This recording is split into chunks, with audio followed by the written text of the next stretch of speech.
It's a good day to talk hoops. Today I'm joined by one of the best girls basketball coaches in the great state of Illinois, Jake Stewart, coach of the Harrisburg Lady Bulldogs. Thanks for joining, Jake. How are things down there? Good. Cold, but I'm sure it's not as cold as it is up where you're at, but everything's fine. It is a stark difference from Wisconsin even to Springfield. So, Jake, I had to summarize your accolades since you have so many, which is a great problem to have. On your list, you have 8 Coach of the Year awards, 3 conference titles, 5 regional titles, 2 Sweet 16 appearances, 10 20-win seasons, and you're approaching 300 career wins, which is really remarkable. Which of those things would you say, if any, stands out as the one where you step back and go, I can't believe we got to this point? I don't know if any certain thing stands out, and it's actually one Sweet 16 appearance, so Okay. I have Okay. to say that. But that year was a special year. We were 31-0 at one point. We didn't. I'll say we didn't lose to a public school that year. We got beat by the only private school we faced in the Sweet 16. But every all those seasons had great moments and with individual people and relationships that you take away. So I really can't pinpoint one season because they were all great in their own special way. I mean, it's really incredible. And you're the first Illinois coach I've had on. I'm about to have several on. I really want to step into different states and areas. But I don't know if you know this. In Wisconsin, it's open enrollment. You can go wherever you want. You just sign a paper, and I want to go to that school. And you decide by your freshman year, and you can transfer up till when your sophomore year starts. So there's no private public benefit advantage, none. So it's really cool in my opinion. I think that's the way it all should be.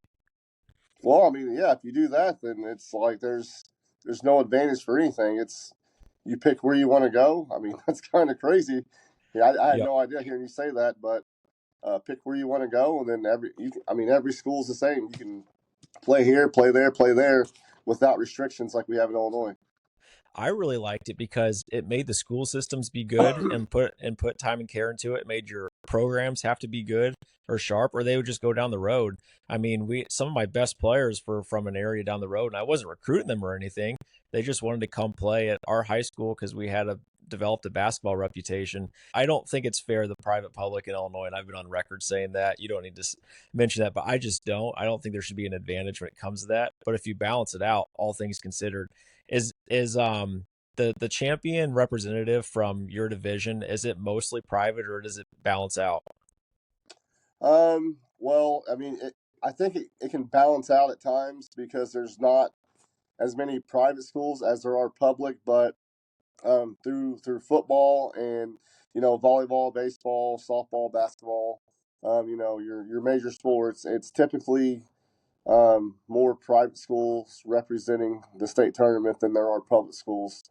And after football season, I can't say what it was exactly, the number, what it was as in private schools, but most of them represented the football playoffs this year. And there's a lot of stuff on Twitter that people were talking about and taking note, and it's actually come to light a little bit more nowadays. Is that something that's going to be evaluated? Because I have to imagine it's a little bit frustrating because for me, I, I couldn't complain about, we were in a Milwaukee regional and there is 6, 7 private schools, but I couldn't complain because we had the same rights as them, which makes sense. So like, is that being talked about at all in Illinois? Like as far as actual steps? I don't know if steps is being talked about, but I think like the whole issue of public and private is being talked about more.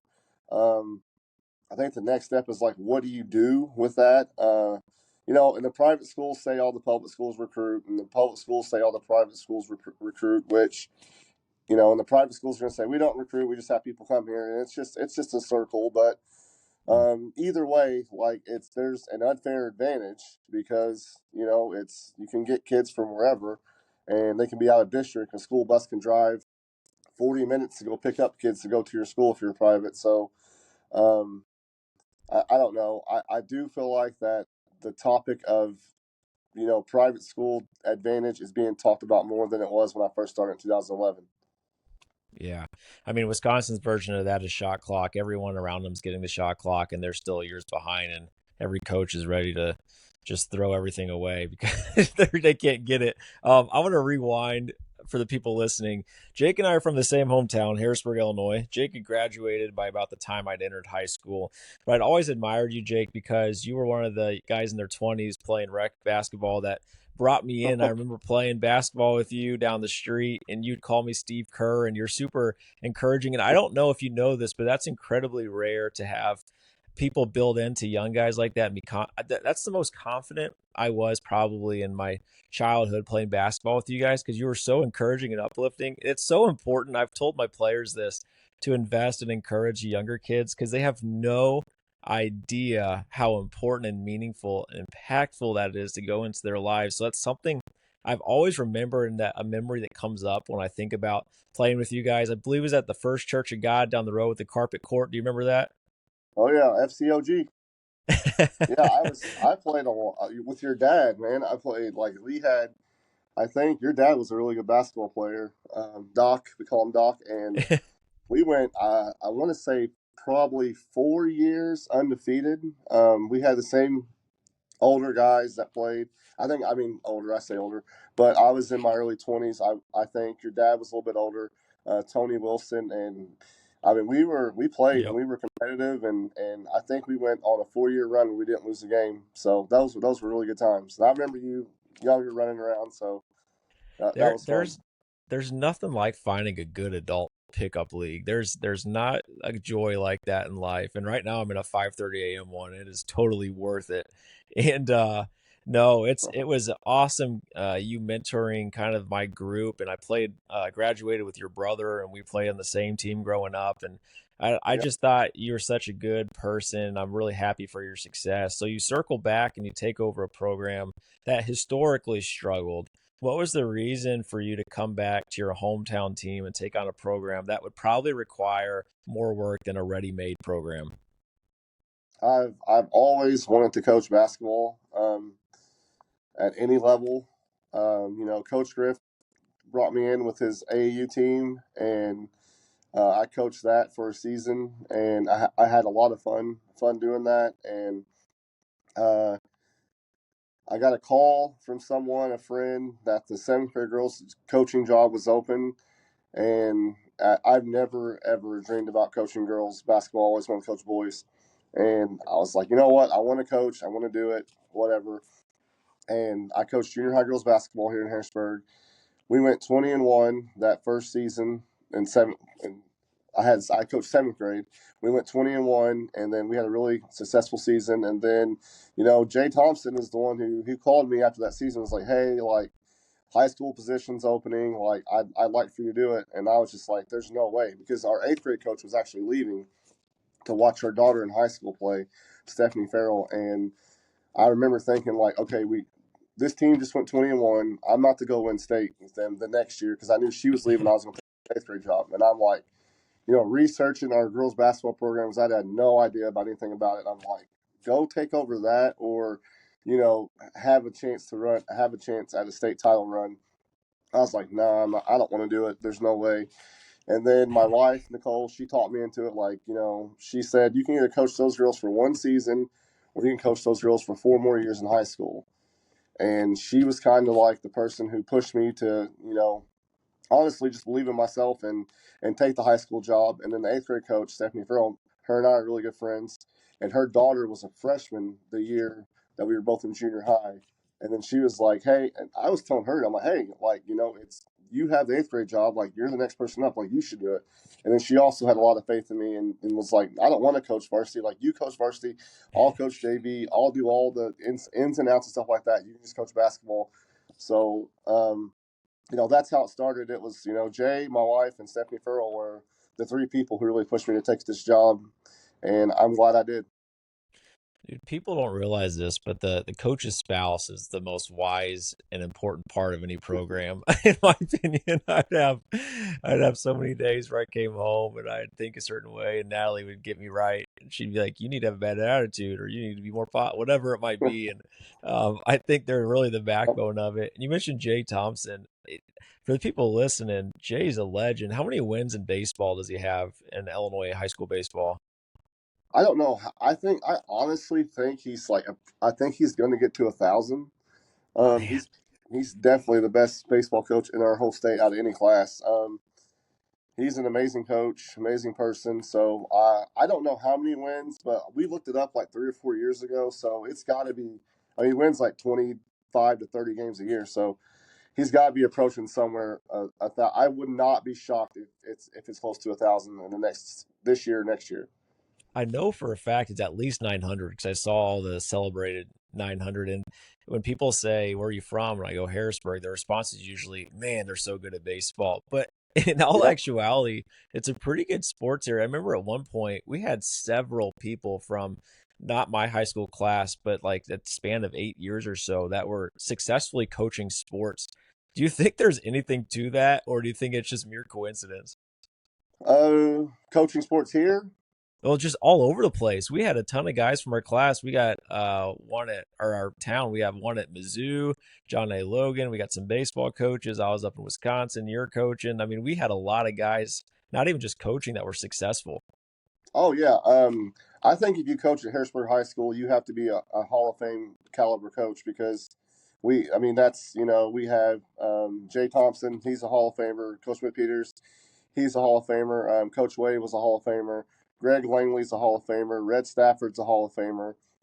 And and some of those guys are still coaching now. And then the coaching tree here from Harrisburg, it's amazing because if you add in track, like Patton Seagraves, he played for Coach Smith Peters and ran track, won the state championship here.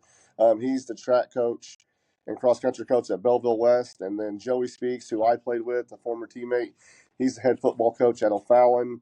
And you mentioned Kyle and Tyler, and Capel. He's at USI, like ADing or doing something with that and around the game still. So there, and that's just off the top of my head. And there are many, many more people from, especially like when we went to school here from our Mm-hmm. era that are still coaching and doing things and having a lot of success. So it's actually, honestly, you bring that up and it's really weird to think about. It might be something I like write down and text you just for fun because it's crazy how many people that are coaching from when we were here. And I remember when I was at one game away from state, I was looking around, just scrolling through social media, and we had, I think Patrick Biddle was on the U of I staff, and they were doing awesome. And then Tyler was about to win the JUCO national championship, and then Kyle's Mizzou team. He's an assistant coach there, but they were killing it. And I was like, "Holy Yep. smokes!" And then you have you too. We had a ton of basketball coaches fielding success. And part of me, when Randy retired, Randy Smith Peters was a legendary high school coach in Harrisburg for a long time. And I did get a phone call or two about, would you want to do it? And there was a lot of factors, including a big move and all this stuff. But there's a couple things. One, you never want to follow the guy because that puts so much pressure on you. And then for Yeah. me, I don't know what it's like for you. What's it like coaching in your hometown? Because I didn't want to coach somewhere where I had people I graduated with, friends with kids, and they had my phone number and access to me and knew. I don't know. Is that hard for you, or is that nothing? No, I mean, I've been very fortunate with parents here uh, for 14 seasons, honestly. You know, and I hear things about parent, and just like you're bringing up, like friends, kids and stuff like that. Why is my kid not playing? Well, and the kids, like, you grew up with them or you played with them, whatever. And I honestly, like, haven't had really any problems with that. Been very fortunate. People just like letting me be and just letting me coach. I think if you win, it takes care of a lot of that. Um, but no, I feel like if you're going to go home or if you're going to coach at home, like this is where I want to be. This is where Nicole and I have raised our kids. Um, and if you're going to do that, you're going to have to win because if you don't, you lose that spot or you lose your job coaching, then like what's next? Are you going to move your family from somewhere that you want to be, that you love, that you spent so many years like, being here and being a part of the community and the school and like what happens if like I think about that often, like what happens if like I lost this, like what would be next? Because I Yeah. love coaching. I love what I'm doing. I love coaching in our program. And it's like, yeah, I could probably go somewhere else and coach, but like I don't want to go anywhere else. So um, we love it here and we love what we do. And I think that that's just a little bit added pressure because this is where I want to finish my career. Right. And I was asked what I thought were my advantages in being someone that was new because I was at a town that was similar to Harrisburg that had a lot of townies coaching and people from the area that never left and stuff like that. And my response was, no one had my phone number. And I was like, nobody, if they got a problem, they got to go through the channels of emailing the school, scheduling a meeting, all that stuff. And not a lot of people have time for that. So they just didn't reach out. So I thought that was nice. There's going to be a lot of coaches listening who have inherited a program that needs some TLC, is in the middle of a rebuild, or they're trying to figure out how to get really started with a foundation. And you did it successfully. What were the things you did early on that you think accelerated the process? I think the first thing that we did, and I think that helps, is you got to change something like big. And the first thing that we did, well, I mean, it was like the first week of the season. Our locker room was awful. I mean, it was like Mm. musty, dirty carpet. The walls were uh, like a tan, ugly tan color. There was, kids had wrote their names in permanent marker on the walls. We had a huge big screen TV. There was kids that had signed the big screen TV. Um, so the first thing that we did was like we changed the locker room. We spent a whole weekend. Uh, you know, got the carpet right. We painted the whole locker room purple and black. Like two walls were purple, two walls were black. We got rid of the TV. We got a big flat screen TV. Put it up on the wall. We have boxes in our locker room that we redid, and we repainted and sanded and did that kind of stuff. So that was the first thing that we did because we felt like if this is going to be like somewhere the kids want to be and enjoy, it has to be nice. So, and that was like the quickest thing we could do because we knew we needed change. So, what could we change first? As in, the kids come in and they see it like, oh yeah, like this is nice. They're proud of it. They treat it like home. So, um, Right. and the other part is like, man, we just got with the youth. Like we always said, like we felt like we were not going to be good for a little bit, but we're like, it can change if we change the way we run our youth programs. And that was probably the biggest thing that we could have done was, make basketball popular, make kids want to come. We had camps at every school. We have three schools here in Harrisburg: West Side, which is K through 2, East Side, which is 3 through 5, and our junior high 6 through 8. So we had camps. Actually, we had two camps. We had one in the fall and we had one in the summer for all three schools. And the camps were centered around like it wasn't to get good, it was to have fun and get kids to like basketball. Now our camps are like to get good, but back then, our first 4 or 5 years, we did dribbling with balloons. Like you had to pop the balloon up in the air while dribbling the basketball. We did duck duck goose with balls. Like you had to dribble around the circle and tap a kid on the head, and then the kid has to chase you around the circle with the ball. That was our camps the first 4 or 5 years, and then once we knew that that was going, then we kind of switched it to more basketball central. But yeah, changing little things here, not how you shoot, how you dribble, how you pass, like something to be proud of at the higher level and at the lower level, making basketball fun and getting kids in the gym. That was our top two things that we did when we took over. I'm glad you said that because that's the truest thing you can do is control the controllables. You can't control your team's shooting ability overnight. You can't control how the offense and No, defense is done overnight. Those are long-term processes that you can't control. You can control your locker room and the pride they get from walking into your locker room. That's the first thing for me was the jerseys were hideous. They were huge. They were massive.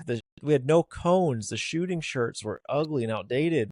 And I yep, was like, these kids need to have pride in what they're wearing at least. And we can yep. control that. So that's the first thing I did was I revamped what we were wearing. And that was such a small thing, but it's like I'm proud to be a chief. Like I'm not gonna hide my stuff because it's super ugly. And I think that's a really big deal. What about something that you did that maybe you were like, man, I probably should have done that differently?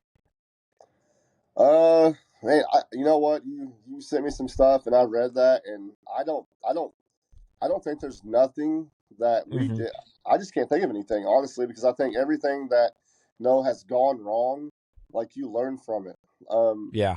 Like there are things that like I could probably go back like game wise and like you're a coach. It's just like you're up at night, you're thinking, what should I have done differently? That first season would probably be the season I would have done things differently. We were 8-20, but at the same time, like we were getting beat by 20 to 30 points by teams in December, and then in February we're like in overtime with them.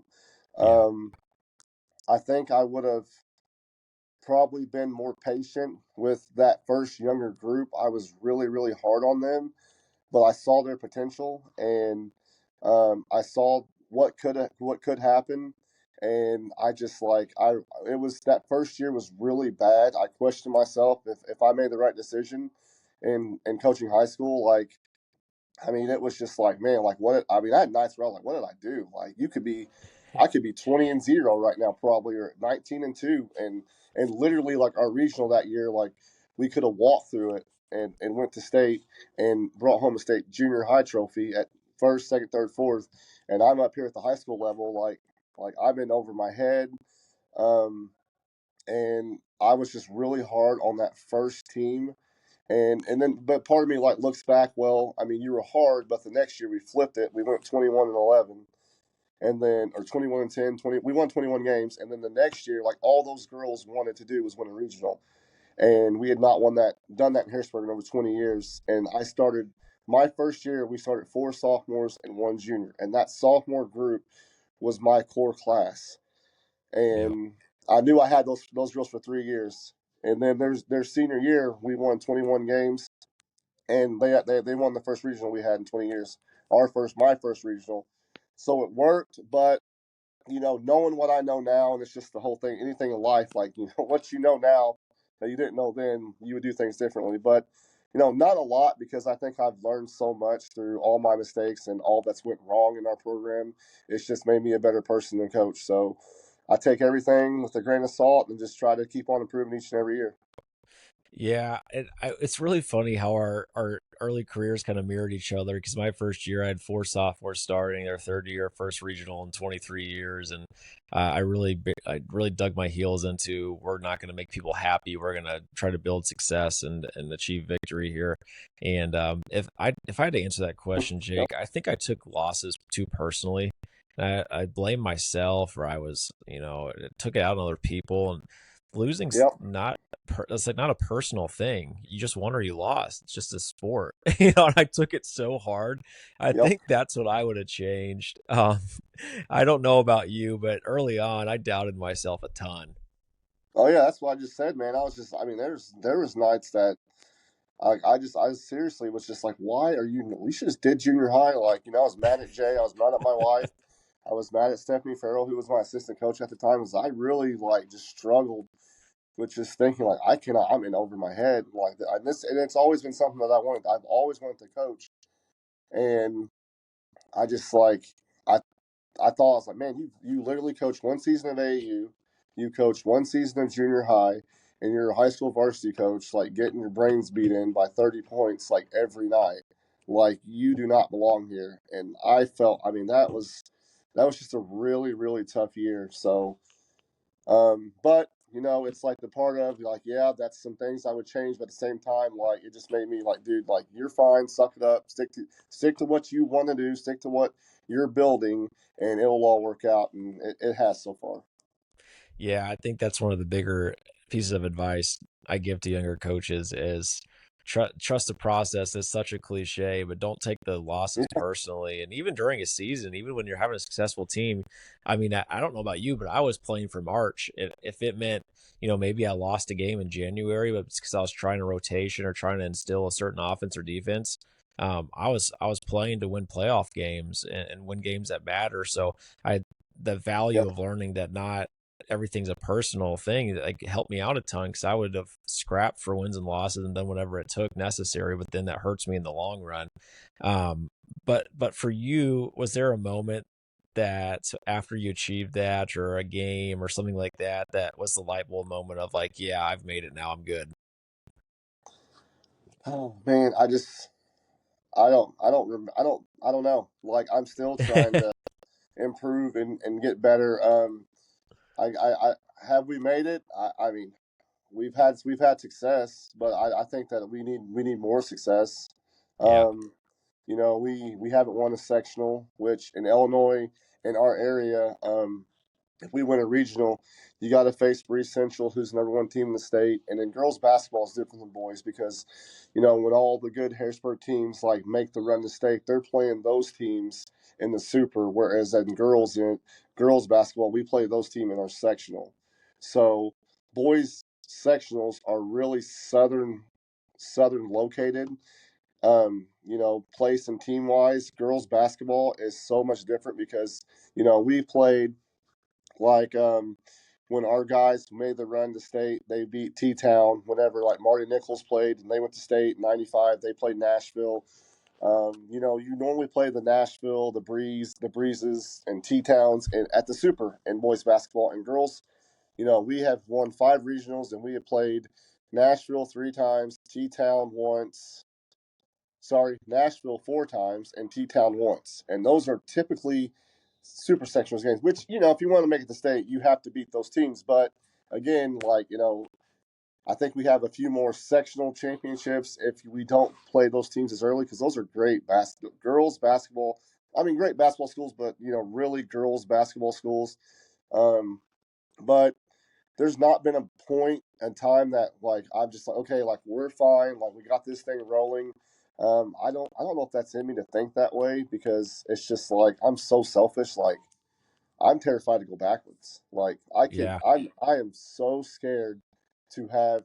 I mean, and we've had 16 to 15 seasons, but like looking back on that year, we started a lot of underclassmen, and we won games that we should not have won. And then we had an 18 to 15 year, which was probably after the COVID year, possibly. And again, we're beating teams in January and February that just made us embarrassed us early on in the season. So I take those seasons, with the ones that we've had that are good, and just try to just realize like where we're at, live in the moment, like we're fine, we're successful. But I don't know if there's been like that moment where like, okay, like yes, like we've arrived, now let's keep it going. I think it's more of, hey, we've got to keep this thing going. We've been good, we've been competitive, but like what can we do to move forward and not look backwards? Well, I'll give you the big ego and I'll let you be humble and I'll say 8 Coach of the Year awards and a bunch of tournament and conference wins. I can tell you've made it, but I know you need to keep telling yourself you haven't because you need to stay hungry, which I think's the way to go. But I've stepped out of coaching, so now I can do the media stuff and tell you I think you have built a great program. You're killing it. You talked about the difference between the girls and boys playoffs and things like that. And you're the first girls coach I've had on the podcast, which I think is really important to highlight and talk about. And one of the first questions I have about that is just overall in general. What is the biggest difference between boys and girls basketball that you've noticed? Because obviously you played it as a boy and you've experienced it through watching your brother and just going to games and talking to boys coaches, and you've experienced it as the girls coach from the other side. What do you see as the big differences? Um, uh, I mean, the boys' game is more physical. It's more faster. Um, I think those are the two things that stand out. It's just the boys just faster, bigger, stronger, faster. Um, and basketball wise, I think that the misconception of girls and boys basketball is, the girls just show up and play. Like, and maybe Mm-hmm. some people do, but it's Sunday, it's 4:36. My kids haven't had a day off since last Sunday, and we practiced this morning. I hear the boys down there practicing now. We've already had practice. Mm-hmm. Our boys are practicing in Davenport right now. Um, we watch film. We give you played for Coach Smith Peters. We give out the big papers with scouting reports. Um, we prepare the timing's the same. Like I think the biggest misconception with girls and boys is the girls we show up and play. We throw the ball out. We it's just like PE, I guess. Like, and it's not. The game is different, as in it's faster and it's more physical on the boys' side, and that's it. I feel like that's it. I do Bulldog Media for our boys. I watched almost all their games, and I sit courtside and see how the game is. But other than that, like honestly, it's the same. Um, and you got, girls, if you're going to be a good girls basketball player, you got to be skilled. You got to be able to catch and go and score. You got to be able to move the ball. You got to be able to slide your feet. It's literally the same. Besides, the physical and the pace of play is a little bit more physical, and the speed of the game is a lot more faster. But other than that, I think it's very similar. Yeah, would this be an accuracy for me to say I feel like girls are more fundamental and technical because they're not relying on sheer athleticism, playing above, at the rim, things like that? Because I've noticed girls' jump shots are usually prettier than boys. Yeah, and that's another thing. Like girls basketball is not played above the rim. You have to be able to shoot and shoot well if you're going to be a good high school player, a very good high school player. And shooting technique is something that we really work on. Fundamental skills, dribbling with your left hand, dribbling with your right hand. I think boys probably have more moves, going one on one individually than girls do. Our program, we are big on teaching the spin move. I think that's the best move in basketball. All of Mm, our girls spin, and it's funny because whenever we're playing other teams, they're like the other teams like watch the spin move, watch the spin move. Yeah, we're going to do that because it's literally the easiest thing to teach, and I think it's the most effective because you can spin at you're dribbling across half court, you're getting pressured, spin, go right, and then you're getting pressured, spin, go left, and then you can also spin to score. You're dribbling to the hoop, going right, spin off the defender, turn around, shoot left-handed layup. Um, right. that's one thing that we do big time is teach a spin move. But skill wise, shooting, getting the pads out, we have a gun that keeps track of shots. We really, really, really work on skill stuff because especially with girls, like if you have players that can score individually, you're probably gonna have a good team. And we have 3 or 4 girls on our team this year. One is at over 1,500 points, Jamison Green, and one's over 1,000. And Jamison's actually only a junior, and Kinsley Smothers is over 1,000 as a senior, and then I have a sophomore that's over probably about close to 600 points. So she's Man. going to hit 1,000, and those 3 girls can go and get buckets. So if you have girls that can go and get buckets, then you're going to have you're going to have a good offense. Yeah, so this might be just my area, and this is my naivete kicking in here. And in our conference up in Wisconsin, most of the girls' teams were zone heavy. Is that more common, or is that just my area? Man, you know what I play, Yeah. what you played your whole life. So I think that I think the good teams play man, and I think the not so good teams play zone.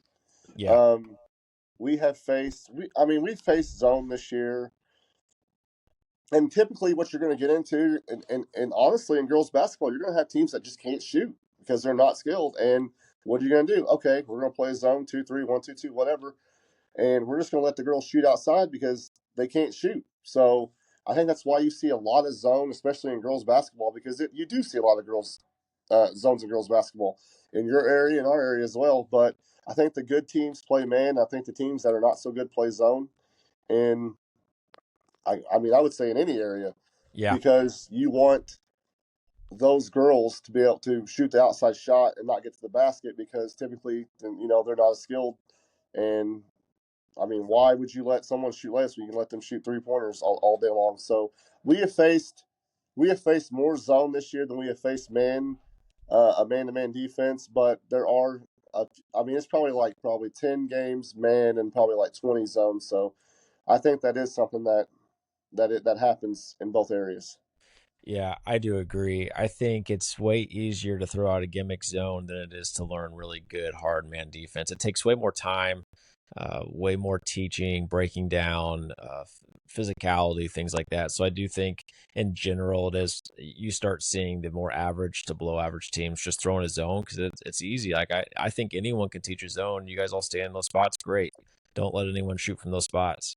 No, but Yeah, your ceiling, in my opinion, is so much lower than a really good man defense team. And so my next question kind of goes into still the girls basketball culture. Caitlin Clark in the last few years has, in my opinion, really vamped up excitement for girls basketball. And I think that's a proven thing, but I'll just say my opinion. And have you noticed as a girls coach an uptick in participation or excitement or passion or anything like that from your girls in the last few years because of that? I think even before Caitlin Clark, I think basketball in our area has been growing. Especially here in Harrisburg, our support here and our like we'll go on, and it's not like every gym, but we'll go on the road and it's just like it's disappointing. Like we always have a good following, but you go on the road and it's so disappointing because there's no one at these games. And we play here in Davenport, and it's like we have really good crowds, and I'm comparing it from other girls, not the boys program, but the other, because the boys, you have the cheerleaders, you have their parents, and you have, our band, which is one of the best bands ever. I think they haven't lost in 10 years, but you have like 100 band kids, and then you have all their parents at the boys game. So it's hard to compare that because of those people there. You're adding in like 200 extra people just that to support their kids, but yeah, I do think the Caitlin Clark um, wave, I guess I could say, is it's really going to show up when all these second, third, fourth graders are in high school. Then you're going to really see um, the uptick in girls that participate. But since 2011, whenever I took over, like it's gotten girls basketball has gotten more popular. And you can tell by the way that how many kids play AAU basketball. There's a lot more AAU teams because I remember like trying in 2015. I'm trying to find an AAU team for one of my players, and like we're looking everywhere, and you like cannot find an AAU team for her to play on. And now there's like three or four that's local, and then you can go up to Belleville area, Cape area, Evansville area, Paducah area. Now they're all over. So that Yeah. right there goes to show you, what I'm saying? Like that goes to show you right there that there are more girls playing basketball, and I think there's going to be even more girls that's going to play basketball from the Caitlin Clark hype and Juju and Paige Beckers and all them. It's coming, and it's been coming, but it's really going to come. You're going to see in the next 5 or 6 years. Yeah, so in 13, 14, 15, you had the Steph Curry hype, and it changed the way boys played. And I'm still convinced to this day, if he hadn't done that, we'd have a different game. And that every boy goes into the gym just chucking threes, shooting threes, living on that line. Uh, do you think that's going to happen with the young girls with the Caitlin Clark effect? I mean, like I think basketball's changed anyway, and I think the 3-point shot is like a big part of basketball. I go back to I feel like we've been playing this way, shooting threes and running gutting. Like that's how we play. And we played in 2012. Like we've been playing that way before the whole step hype. But definitely, like that's part of the game right now. And boys and Hmm. girls like the 3-point shot. And because I go back to 2012 and 13, I'm pretty sure our 2000 our 2012 team is on the IHSA state record list for hitting like 300 something threes in the season. And um, they were like 15th or something all time, and that was a really good shooting team. But like it was like okay, well, our tallest player is 5'8", which if you have a 5'10" girl in girls basketball, that's tall. And our tallest girl's 5'8", so we can't score in the post. We got to shoot. So we really shot a lot of threes that season, and we ended up being on the state record list for 3-pointers. But yeah, I think that it's it's especially with the shot. We have the shot clock coming in Illinois in 2 years, not this year, not next, but the next year. So that's going to bring up a lot of forced threes. I'm telling you right Oh, now. yeah. So, um, I think Steph changed the game. I do. I mean, kids like you. I mean, like I teach at East Side School here in Harrisburg, and it's like third through fifth grade, and you go out to the playground, man, and that's like the only time you see a kid shoot. And this has been for 4 or 5 years now. Is there's nothing inside the 3-point line. Like they're jack. I'm like, you can't even shoot the ball. Like you can't even hit the net from the three, and you got these little kids just trying to like chuck it up there as hard as they can. So it's just a part of the game, and I don't think it's going anywhere, especially with Steph still playing now. Caitlin. Yeah, it is it's pretty wild how one person can change an entire culture like that. So I got to pivot as we're kind of dwindling down in time here, because I'm not going to keep you all day, and we're approaching the playoff season. And for you, are you adding anything new come playoffs, or are you going to be consistent as possible, just perfect throughout playoffs and count on what you have been working on and trust that through the playoffs? What we do is we have four parts to our season. So the first part of our season is game one to mid December, and then we add our defense is our defense. We don't tweak our defense. We're straight man switch. You are, like I said, you already know. You can come down here and play our defense right now because you played for Coach Smith Peters and you know how we roll. So it's a straight man. We have our man press that Coach did.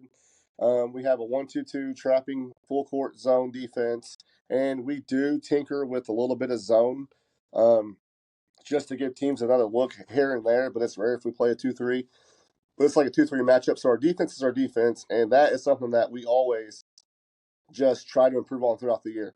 Offense is what we do four parts of our season on. So November to mid December, we have our you obviously we have our main we run sets. So we have our Hmm. main 4 or 5 sets, and then we have our main motion offense, which we call exchange, and we have another offense that's a motion offense that we call O. So those two plays are going to be ran from now until I quit because that's our main offense, our two motion offense. But we add in three things to one out of bounds play, two other sets mid December. We try those for 2 or 3 weeks. And then if we like them, we keep them. If we don't, we don't. And then at December through mid January, we add in two more sets and another out of bounds play. If we like it, we try those for 2 weeks, 2 or 3 weeks. And if we like those, we'll keep them. And then we're at the third or the first, second, third portion of it is January or mid Jan to end of January. And we add in two more sets and another out of bounds play.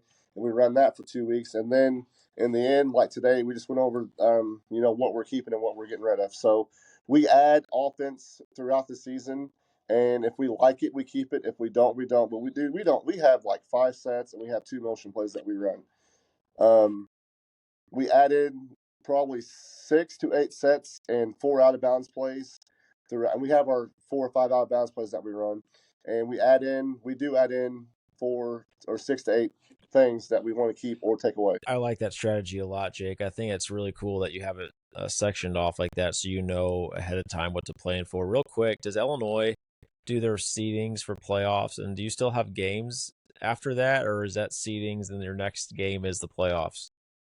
No, we do our seedings. We do our seedings before the playoffs. Is that what you mean? Well, so I guess for example in Wisconsin we have our seedings released and then we still have a one more week of games before the playoffs. So is yours that way or is it just Yes. seeds? Yeah. Okay. No. Yeah. We knew our seed like probably I guess a week ago, and then we had our last week of season was this past week, and we knew our seating last Thursday. So not like 3 days ago Thursday, but the last Thursday. We knew where we were going and who we were playing, and then we were supposed to have 3 games this past week, but 2 got canceled. But yeah, a week in advance. You have a full week of games before you start postseason, and you have a full week of knowing where you're at before you start postseason.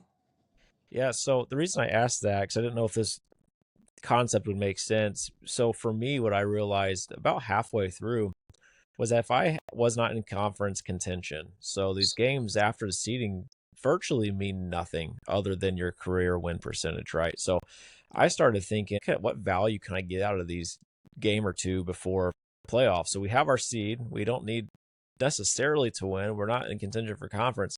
So I started scouting the playoff game. I didn't scout the next games at all, the last one or two, and I scouted the playoff and I started doing our playoff game plan and practice them for those two games. And someone might go, well, someone could see what you're doing, but I don't know, they can see what we're doing regardless. But for me, I was like, I'm going to get 2 live reps or at least one good live rep at our game plan before going into a playoff game. Have you ever thought anything like that? Or has it been basically straightforward? I'm going to finish out the rest of the season, then worry about playoffs when it gets here. Yeah, so we have practice. So our practices are for the playoff game. Um, we don't really prepare for the teams that we're going to play because typically we've already played them. Yeah. So It's in the season. We practice for an hour, man. It's like it's basketball. It's a long, grueling season. So, the first half of basketball practice. So, say like we're supposed to play Carmi on Wednesday, we're practicing for Carmi on Monday and Tuesday, just touching over them for 30 minutes, and then the other 30 minutes or an hour and a half, whatever it is, you're touching on who your matchup is for the postseason. So we get a bye in the first round. We played them all night against Benton. We played Benton twice, but we've been going over Benton Wednesday, Thursday, Friday, Saturday for 5 days now. Mm. So So whenever you're playing a team again, and for the third time, are you changing your play names and things like that? no, I think we are who we are. Um, Everyone has huddle or whatever you guys use or whatever anyone Yep. uses. It's just you gotta be the best version of yourself on that night. We're gonna call the stuff that we've called, and there are some things that we do. I mean, obviously we have some stuff that's different, and we played them in December. And like I said, we've added some things through our 4 increments of our bullet points of our season. So there is stuff that we have added that we kept that last time we played them was in December. Well, in January we added 2 things, and then just the 1st of February we've added 2 things. Yeah. So there are things that we've added that we have not done against them, but it's hard playing someone you've already beaten twice. The old saying goes, tough to beat a good team 3 times, but I mean, we're gonna play man. We're gonna have pretty much the same matchups that we had before. And we just tell the girls, like, listen, like, do what you do and play hard, play smart, play together, and we'll be fine. There are 2 or 3 things that we are tweaking that's going to be different to start the game because we've not played in a week to get us going a little bit more because we've not played since last Monday and Benton played Thursday and Saturday. I think that's a big problem. But when's this going to air? This is going to air on Friday morning this week. Okay, so like we're going to start off by pressing just to kind of force the issue and try, what I'm saying. There's no telling who can listen to this. So yeah, we're gonna start. This will be hopefully we're regional champs by the when this airs, but who knows? It's gonna be tough for us Okay. to win some games, but we're gonna press. I mean, we don't normally typically start off by pressing, but with us not playing for a whole week, I want the girls like to get in the rhythm, get going, get used to running up and down the floor very quickly to get adjusted to game speed. So we're gonna press starting off. So and that's something we've not done against them.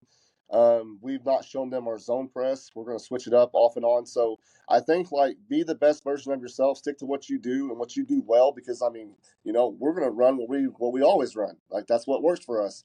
And you do have also have to own a couple things differently because you played them twice. That is tough. Whenever you play a team for the third time, you've got a really good feel for each other. So you're not surprising anyone with what you're doing. You're whoever's coming out prepared and ready to go and locked in from Yep. watching the film and studying it and learning from the last 2 games is going to win the game, which I was grateful in my regionals. We didn't have anyone from our conference except maybe one year in our Milwaukee regional. So we were playing teams that had never seen us, and we were a completely different style of ball.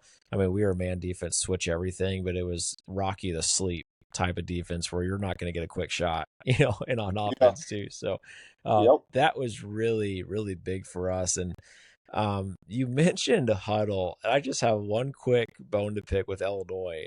And Wisconsin's got this website called Wiz Sports. So it's got every sport on it, everything, boys and girls. And it's basically ESPN for high school sports. So you can see every team's records, standings, stat leaders, points, rebounds, field goal percentage of everyone in the state and boys, girls. And then they do it for other sports too. And I'd play an Illinois team. I couldn't find nothing on them on the internet. I had to scour. Is there a fear of having your information out there in this state, or is it just no one's presented anything? I mean, like I would say, like look on Max Preps. You can find every Illinois team's record because we have to submit our records and games through Max Preps because that's what the IHSA uses. So whenever we do our seeding and you look at every team's record and stuff like that, it has to be updated before the seeding meeting. But you guys don't Um, have to have stats on there, right? Because I could never find stats or a roster anywhere of the teams you from like can far put north Illinois that we were playing. you do not have to submit your stats or roster. Most teams do. Um, Okay. I don't think we do, which I don't deal with match preps. Our assistant coaches do all that and enter the Yeah. school and stuff like that. So, but no, like we don't have anything like that. I personally would love that because I'm the person that says like, yeah, okay, we're playing Fairfield on Tuesday. Send them the film Yeah. because I've coached against their coach for 10 years and she knows what we're going to do. Like I don't care. I know what they're going to do. So yeah, do you want our stats? Send the stats. Like I mean, you have to be the best version of yourself on game night. It doesn't matter. I just went over Benton's plays for 5 days. I guarantee you they call a play in the first 2 minutes and they score off of it. And I'm just going to be sitting there like, I mean, I don't know how many times this year I've said, like, what are we doing? Like, we're leaving number 2 open. And it's like, hey, number 2 catches the ball, make her dribble. Guess what? Number 2 catches the ball 5 times, hits 5 threes against us. She has 2 dribbles on the whole night. So it's like, if you're not executing, you're not being the best version of yourself on game night, it really doesn't matter. Send the stats, send the roster. I'll send you my address. Just it doesn't. Game night comes on, you got to play. So, I would love something like that, like Wisconsin has. I would love it. That'd be awesome. Yeah, if you're from Illinois and you're listening, it's WIS Sports, and it's got everything, and it was a lifeline for me and just game planning. It's like you said, I'm gonna get the information. This just gets me to my family an hour faster. That's the biggest Yeah, thing yeah. for me. So one last fun question before we go, Jake. I know you. You're a huge Duke fan. You bleed Duke blue. You're the biggest Duke fan. I've met a lot of Duke fans, but you're the biggest one I've met to this day. And a lot of Wisconsinites, if you ask them, best player to ever come from Wisconsin, a lot of them right now are saying Con Knipple. And I don't know if that's prisoner of the moment or recency bias, but that's what everyone's saying. So we have that in common. The Wisconsin listeners are Dukies right now through him. How are you feeling about their tournament odds? What are you feeling, Jake? Oh, I mean, it's so hard to win and get to the Final Four. I thought the best Duke team I ever seen play was one with Zion and R.J. Barrett and Cam Reddish, and they don't get to the Final Four. So they have all you can ask for is you had the talent to get to the Final Four. Um, you have the coaching to get to the Final Four, and just hopefully they can make a run. They're good enough to do it. They're good enough to cut down the nets, but it's just so hard to do, man. 68 teams, like it's just hard to do. So, Colin's great. I don't know very many Wisconsin. I don't even know. I just remember I think Devin Harris, who played at Wisconsin. I don't know if he's from. So Is he from? there's quite a recent list. We had Jalen Johnson, Tyler Harrow, Tyrese Halliburton, and then most recently Con. So we had a run of four great players coming out lately, but they swear by Con being the best one. It could be recency bias, but so what are your thoughts of him just watching him? Oh, he's great. Like I think when he came in, like people didn't think he was going to play or struggle to get minutes. Just like listening to the stuff, like because I'm like you said, I'm in the summer podcast and I'm watching all their open gyms and everything from day one. And it's just like, he's a 2-year guy, 3-year guy, and he's been amazing. But um, I hope he stays another year. He can shoot. His size, he's just like an old school type of player. Yep. But I would all those names like Tyler Harrow. He went to Kentucky, so just X him off the list. He's disqualified for that. Jalen. Halliburton was good. I'm telling you, like Devin Harris, man. I gotta look this up. Devin, do you know who I'm talking about? Yeah, I do. He played for the Mavericks for a while. Yes, like I'm pretty. He played college there for Bo Ryan, but I don't. I think he's from Wisconsin. And if He I'm is. wrong, I'm sorry to all my I Wisconsin people. I I think he is, and I'm not a Wisconsinite, but I'm a native. But I'll tell you what, he was really good. But I had Mark Miller on, who's done scouting for Wisconsin since the '80s, and he's kind of the godfather of player evaluations in the state. And I asked him who the best player he saw in person was, and out of all those names, he said Nick Van Exel. Oh, I mean that was my hero going up. So number 9, Nick at Night. So Yeah, Nick Van Exel's from Wisconsin. he's from Milwaukee. Yeah, Oh my gosh, didn't know that. But hey, you know what? Hey, Nick was cold though. He was cold. So he was left-handed. I'm left-handed point guard.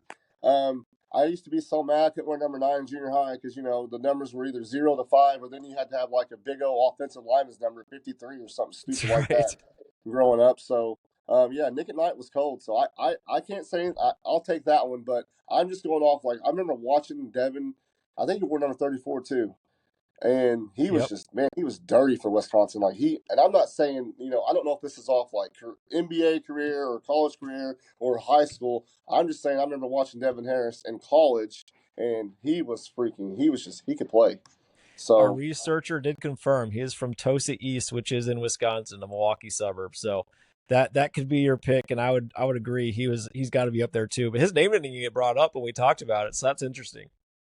that's crazy. Someone's hating, dude. So someone's hating. I put my man It Devin shocked me Devin how Harris up much there. it shocked me how much talent was coming out of the state. To be honest, I didn't really realize till I got there. Milwaukee to Madison's a hotbed, and there's some serious talent. I mean, Hausers were awesome for Michigan State and Virginia, and Yep. they had a lot of good guys. So I don't want to keep you any longer. It was honestly a treat. And when I thought about girls basketball, Jake, you were the first and only name that came up.